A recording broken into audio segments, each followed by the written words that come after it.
Participation is really critical because it provides an opportunity for academics to actually discuss their understanding of what the threshold learning standards are and how they can be applied. And you know, there's 5 learning standards that were developed by the accounting discipline after wide consultation in 2010.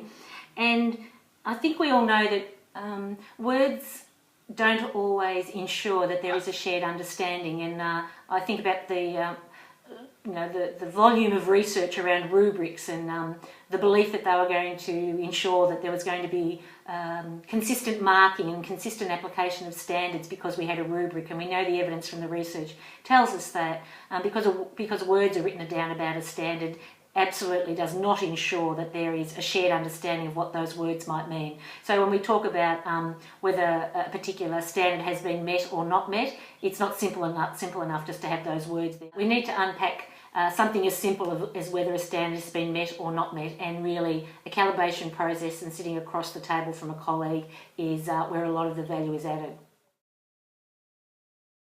Before the face-to-face calibration workshop, each academic who's participating in the project reviews, as I said, 5 student sample answers and also the related assessment task. And what we are looking for is whether a particular piece of student work has achieved 1 or more learning standards that we are focusing on at the time. In the face-to-face calibration workshop, when we're all in a room together, 30 plus academics and some employers and some representatives from professional bodies, we share our knowledge, so we've actually got some idea of what our responses were to those 5 pieces of student assessment. It's always anonymous, so I sit at a table with 5 people.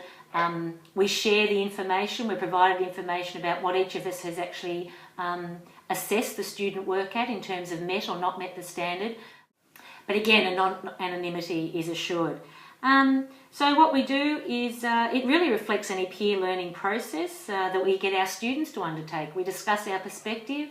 We often start off by disagreeing, let's say, and then we have a conversation, and in most instances the table then comes to a better or more solid shared understanding what the standard might be. So we tend to move from having some variation in our interpretation of the standard to having a more shared understanding, and that has resulted in the workshop that we have undertaken.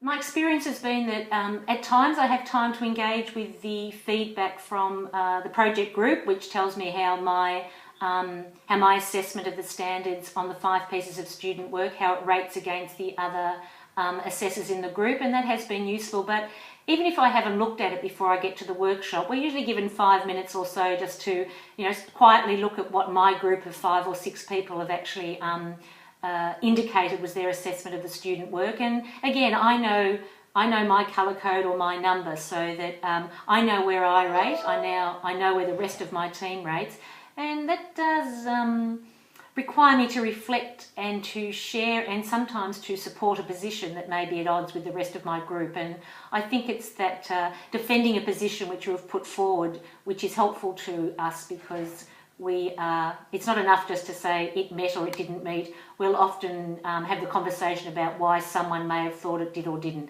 and that conversation is where the shared understanding becomes more visible, or even a lack of shared understanding, which after the conversation becomes better. So I think that's important.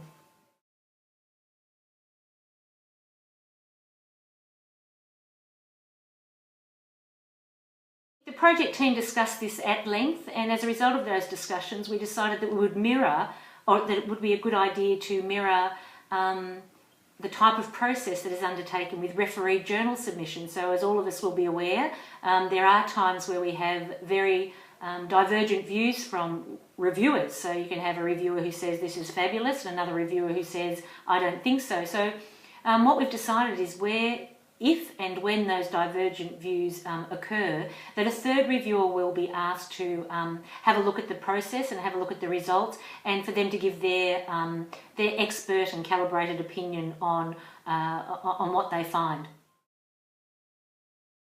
I think that's something that we're still coming to terms with and trying to think about, because for me that's the key question. At a calibration workshop we've all spent quite a bit of time together talking about the standard. I believe it's fresh in our mind, but 6 months later when I'm marking the next piece of assessment, how much of that shared understanding remains? Again, I think we're being very open and honest about the need to think more carefully about how we can sustain the calibration. To date, it makes sense that these calibration sessions continue, or there is some way in which academics who have gone through the workshops and the initial calibration process can remain calibrated. Now, it doesn't mean we have to meet in a different state every period of time. We may develop, use technology to be able to develop some sort of process or system or activity, as we do for our students, where staff can actually log on and update or remember their calibration process. So we've got a bit of thinking to do about that one, but we do know that it's something that we need to maintain. Calibration is an ongoing requirement, I think.